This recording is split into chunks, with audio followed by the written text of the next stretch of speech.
Orientados pelo professor Marco, a Catiele Regina, junto com a Larissa Nicomedes, a Larissa Schwab e o Lucas Mateus, alunos da Faculdade de Engenharia de Sorocaba, desenvolveram a análise dos conceitos de manufatura e sistema puxado de produção para aplicá-los no setor industrial real.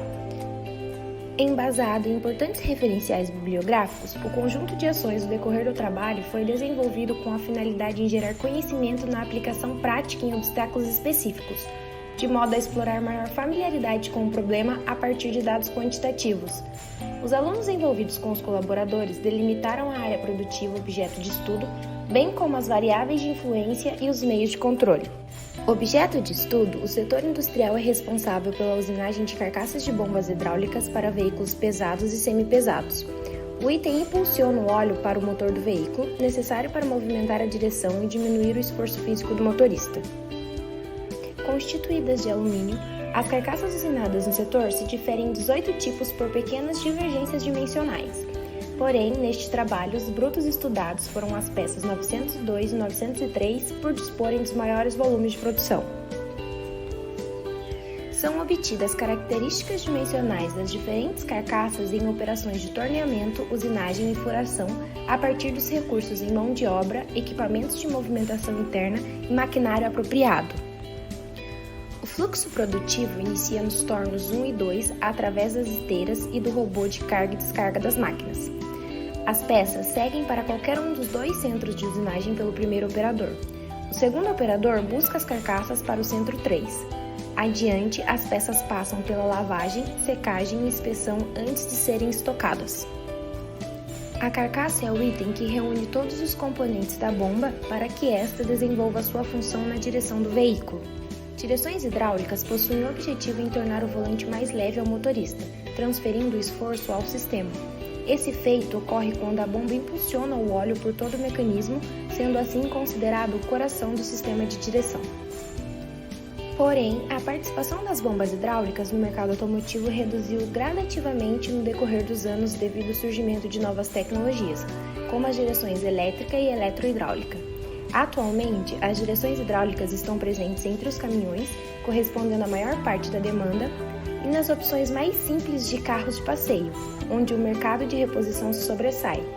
Por conta disso, a produção das carcaças para a montagem de bombas na empresa estudada caiu 25% nos últimos 5 anos, reduzindo consideravelmente o número de funcionários, maquinário e áreas produtivas.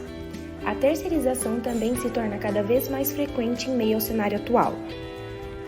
Tratando-se de um produto imerso no oceano vermelho dos professores Sean Kim e René Malborn, a empresa compete espaço no mercado de inúmeros concorrentes, forçando-a a reduzir a margem de lucro para se tornar mais competitiva. Para que a produção permaneça economicamente viável, tem-se a necessidade em reduzir os custos produtivos. Dessa forma, o trabalho propôs a implementação das ferramentas inseridas na filosofia da manufatura enxuta para identificar as causas de problemas relacionados à geração dos custos de produção e sugerir soluções factíveis, sem a promoção de investimentos. Para isso, os dados produtivos foram levantados em amostra no período de janeiro de 2019 a setembro de 2020 e indicaram que a demanda não foi entregue em 28% dos meses amostrais. Os valores de refluxo excederam em 43%, assim como os de consumo em 28% do período total. Baixos índices de produtividade da área também foram observados. O mês de setembro foi determinado como cenário atual para o projeto no intuito de identificar as causas raízes dos problemas anteriormente identificados. Este, pois, foi o primeiro mês de produção normalizada após o início da pandemia do coronavírus. A partir dos cálculos de disponibilidade de trabalho e capacidade de produção, foi possível constatar que o setor esteve em funcionamento por tempo suficiente para a entrega das peças requeridas no mês, bem como indica o TACT de que o período de tempo em que o cliente solicitou uma peça, esta relação entre o tempo disponível para trabalho e a quantidade de peças demandada, foi inferior ao tempo de ciclo da máquina mais lenta do processo, sendo esta a restrição que dita o ritmo de produção. Os valores gastos em refúgio e consumo de recursos justificaram-se pela baixa capabilidade e alta frequência de manutenção corretiva das máquinas, por já estarem bastante tempo em atividade. Já o indicador de eficiência para com o centro 3 foi afetado pela espera por peças dos processos anteriores, devido à diferença entre tempos de ciclo.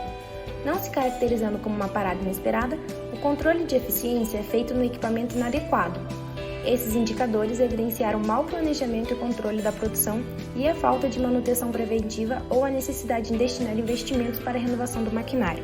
Por fim, o mapeamento do cenário atual demonstrou pontos de melhoria nos estoques excessivos de peças em matéria-prima e trabalho em processo, fluxo de informações, movimentação interna, controle de eficiência das máquinas, tempo disponível para trabalho e área útil. As melhorias sugeridas aos problemas foram um dimensionamento para as carcaças com os maiores volumes de produção, a otimização do layout e a redução dos estoques intermediários. O dimensionamento do estoque acabado de algumas carcaças requereu um nivelamento da produção para com as demais e permitiu reduções nos turnos de trabalho e na movimentação interna de peças, bem como facilitou o fluxo de informações. A redução do arranjo físico em 10,9% de área útil realizada a partir do diagrama de relacionamento e do algoritmo CNA possibilitou a redução de custos fixos e melhor aproveitamento de recursos. E a diminuição nos estoques intermediários diminuiu o trabalho em processo, reduzindo o tempo de espera e, consequentemente, aumentou a porcentagem de agregação de valor do processo. Por meio do software de simulação de eventos discretos FlexSim, foi possível simular a área de usinagem em um dia útil de trabalho, no qual foram replicadas todas as características da linha de produção em um ambiente virtual, incluindo os tempos de operação, as dimensões de todas as máquinas e a sequência lógica do processo.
A baixa produtividade relacionada à utilização dos equipamentos e da mão de obra retratada no cenário atual também se tornou evidente na simulação. A ociosidade de algumas máquinas sugeriu a diferença entre os tempos de ciclo, reafirmando que os centros 1 e 2 restringem o processo.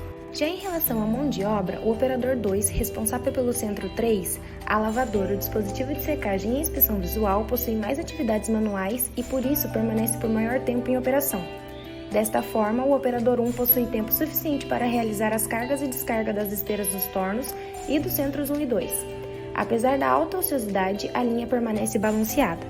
Através da simulação, foi possível validar a solução proposta de trabalho em apenas 2 turnos, constatando que o setor é capaz de atender a demanda mensal com folga, ainda que a eficiência de 85%. A folga no período de trabalho atuaria como uma margem de erro às variabilidades no decorrer dos dias.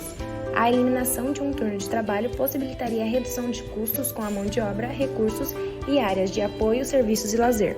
Por fim, ao término do estudo, podemos concluir que a proposição de melhorias foi validada e os conceitos e ferramentas Lean são de fato capazes de reduzir desperdícios sem demandar esforços financeiros.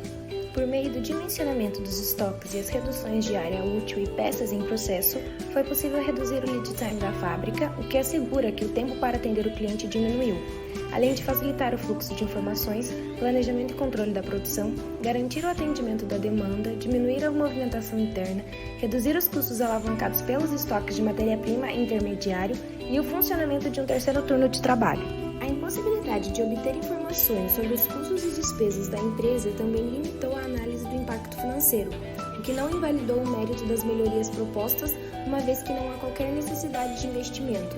Também não foi possível aplicar as mudanças sugeridas no setor de estudo, caracterizando o trabalho como um meio de contribuição teórica.